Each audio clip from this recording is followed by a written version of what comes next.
បាទបងប្អូនអើយថ្ងៃនេះបែបកំសត់ទៅហើយម៉ែខ្ញុំអងកោមកអើយឲ្យខ្ញុំនឹងមកជួយលក់ក្រូចហើយម៉ែលក់មិនម៉ែភ្លើន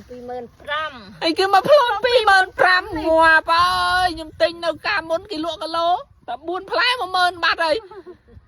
25,000មែនណែក្រូចធម្មជាតិផ្អែមល្អហើយ25,000ហ្នឹងមានប្រហែលផ្លែ45ផ្លែ45ផ្លែអាយអូយបងប្អូនអើយ45ផ្លែតម្លៃ25,000ឱកាសយើងបានហូបក្រូចធម្មជាតិហើយបងប្អូនកុំភ្លេចទម្លាក់លេខទម្លាក់ខមមិនចូលទិញទាំងអស់គ្នាឆាតមកបងប្អូនតែសេវាចេញខ្លួនឯងបាទហើយក្រូចនេះខ្ញុំបញ្ជាក់ណាគឺក្រូចនៅក្នុងខេត្តបាត់ដំបងបងប្អូនស្រុកថ្មគោលចំការដាំដោយម្ដាយខ្ញុំផ្ទាល់ហ្មង